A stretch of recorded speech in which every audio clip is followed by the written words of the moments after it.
Fala pessoal, começando mais um vídeo do quadro Analisando Ações, e a empresa escolhida vai ser a Copel. Ela era estatal e recentemente foi privatizada, atua no ramo de energia. A análise vai conter as seguintes etapas, para ficar mais fácil o entendimento. Primeiramente, vamos falar dos principais indicadores, não vai ser todos, simplesmente indicadores de eficiência e de desconto.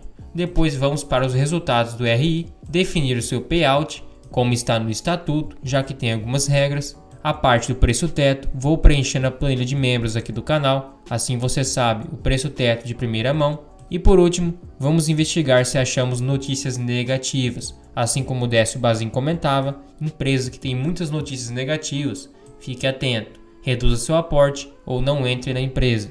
Então logo de cara percebemos que ela subiu quase 20%, negociando um PL bem esticado de 14 vezes lucro e no PVP de 1.2. Seu dividendo está baixo porque ela vai pagar dividendos ainda, já que ela diminuiu sua frequência por causa da privatização para não atrapalhar. Sua rentabilidade em 10 anos foi 348%. É sinal que ela gerou muito bem valor para o acionista. Claro que não é garantia de rentabilidade futura, mas é bom observar ações que pelo menos tiveram históricos positivos. O seu PVP está bem acima da média, mas por causa de um evento atípico que ela foi privatizada. Quando ela era estatal, assim como qualquer outra, é negociada com desconto por causa do seu risco político. Assim como é com o Banco do Brasil, mesmo sendo o melhor banco atualmente, negocia bem abaixo do valor patrimonial. Então é bem difícil utilizar essa métrica agora que foi privatizada. Precisamos ver nos próximos anos como que vai ficar essa precificação. O seu PL também, como ela acabou subindo, que é o seu preço, e o seu lucro não subiu, até porque foi justamente por causa da sua privatização, acabou disparando. Não é que o seu lucro tenha caído, pelo contrário. O seu ROI hoje está em 8,6%, a média é 10,5%. Então é isso que as pessoas esperam com a privatização, uma melhora de eficiência. Seu payout é bem alto, assim como a grande parte das elétricas. Sua margem líquida está razoável, mas pode melhorar e muito ainda comparado aos seus concorrentes. A sua dívida líquida com seu EBITDA está em 2,2 vezes. Está tranquilo ainda comparado ao seu segmento. Normalmente empresas de energia têm uma dívida mais elevada. Do seu subsetor a média é 2,16, então está bem próximo da média. E ela vem crescendo seus lucros em torno de 7% ao ano aproximadamente. Um crescimento moderado, mas que pode melhorar e muito ainda. Sua liquidez corrente é quase 1,5, um ponto positivo que te dá mais segurança. Essa é a capacidade de pagar suas dívidas, sendo que é uma empresa que nunca deu prejuízo, passou nos requisitos fundamentais e sua média de dividendos está bem alta por causa de 2021, que foi 20%, e 2022. Se formos comparar a rentabilidade da Copel nos últimos 5 anos com o Ibovespa, o CDI e o IPCA, foi muito, mas muito maior. Ela rendeu 380% reinvestindo os dividendos. É uma empresa já considerada grande, tem quase 40 bilhões de valor de mercado, uma liquidez bem alta e 100% de tag along. Suas receitas e seus lucros vêm crescendo, um ponto positivo. Claro que o lucro deu uma caída com base em 2021, mas o importante é que sua receita vem crescendo, logo a sua geração de caixa. Hoje sua cotação está com uma distorção comparada ao lucro líquido, está acima, mas vamos entender logo mais. Sobre sua frequência de dividendos, ela pagou somente uma vez agora em 2023. Está constando aqui 2 vezes, mas o pagamento está em aberto, na verdade é a sua Datacom, sendo que realmente o pagamento vai ser no dia 30/11, então vai pagar 15 centavos por ação. Daria um yield de aproximadamente 1,58% na cotação de hoje. Sobre seus resultados, teve um crescimento de 300 milhões no seu EBITDA, então vem melhorando seus resultados, comparado, claro, a 2022. E um crescimento nos últimos 9 meses de 2023 de 2,2%, também comparado ao ano anterior.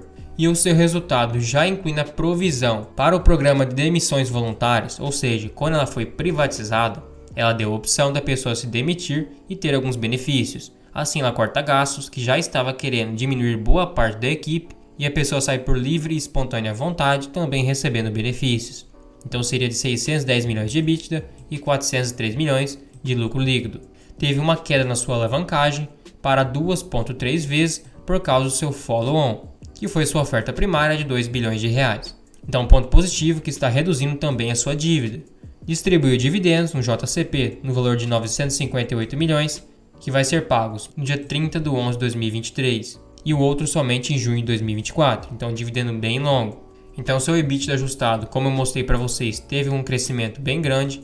Comparado a 2022, cresceu mais de 25%. Seu lucro líquido vem crescendo também, cresceu 108% comparado ao mesmo trimestre do ano passado e 6,3% comparado aos 3 primeiros trimestres de 2022. Teve uma geração de caixa negativa também, mas impactou no seu lucro líquido provavelmente uma margem maior. Os seus itens não recorrentes foi justamente as demissões em massas de 610 milhões, teve um valor justo na compra e na venda de energia que foi afetado de 34 bilhões e sobre o risco hidrológico de Mauá, 26 milhões. Então esses itens você pode não considerar nos próximos anos. A sua dívida vem reduzindo desde o segundo trimestre, um ponto positivo, já que empresas de energia, por mais que tenham uma dívida alta, precisam ter disponibilidade para captar mais dívidas e poder crescer também, seja com concessões ou outros investimentos, já que suas dívidas são baseadas no IPCA, no CDI mais de 50% e no TJPL, que seria sobre o Banco do Brasil e assim vai, sendo que 64% das suas dívidas é sobre debêntures. Então as próprias pessoas investem na empresa recebendo uma taxa já pré-definida. Sua dívida tem um custo médio de 8,8% ao ano. Então, não teria problema ela continuar com essas dívidas e ir reduzindo aos poucos, já que é mais baixo do que a Selic, então é uma dívida entre aspas saudável. Além de ser para crescimento, é uma dívida considerada baixa. E deixaram bem claro que é sem exposição cambial, então o dólar não afeta. Sobre suas políticas de dividendos, eles deixaram aqui de forma bem resumida como que funcionaria. Basicamente, é sobre o lucro líquido ajustado. Se a dívida estiver entre 1,5 vezes a 2,7 o seu EBITDA, ela vai pagar 50% do seu lucro líquido ajustado. Se estiver abaixo de 1,5 vezes, 65%, e acima de 2,7 vezes, 25% do seu lucro líquido ajustado, que é o mínimo obrigatório para a empresa. Então hoje a sua dívida está em 2,3 vezes seu EBITDA, que se enquadraria em 50% do lucro líquido ajustado. Então vamos calcular o preço teto, já que agora ficou bem fácil. Ela já reportou, nesses primeiros 9 meses de 2023, 1,8 bilhões. Vamos fazer o seguinte, mesmo que ela tenha tido eventos não recorrentes, eu vou estipular para o quarto trimestre o mesmo lucro líquido ajustado de 839 milhões. Eu gosto de fazer análises bem conservadoras, estipulando o pior cenário possível, assim eu garanto uma boa margem de segurança. Então, somando 1 bilhão 829 milhões mais 839 milhões para o quarto trimestre, chegaríamos em 2 bilhões 668 milhões de lucro líquido projetado. Então agora é bem fácil para preencher a planilha. Vou colocar aqui o lucro líquido projetado para este ano que eu encontrei e para o começo do ano que vem. Agora vou colocar o payout, que é 50%, porque ela chegou em 2,3 vezes o seu EBITDA.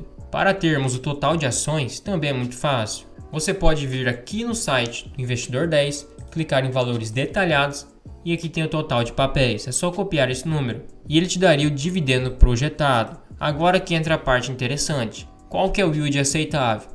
Levando em conta que é uma elétrica com bastante potencial, mas tem que entregar resultados e passou agora recentemente por processo de privatização, cortou seus dividendos de forma proposital. Digamos que eu queira 6% de dividendos, por agora se tratar de uma empresa privada, é só colocar aqui a porcentagem que você quiser. Chegaríamos no preço teto de 7,45, hoje já subiu para 9,47. Então não teria margem de segurança, seria menos 21%.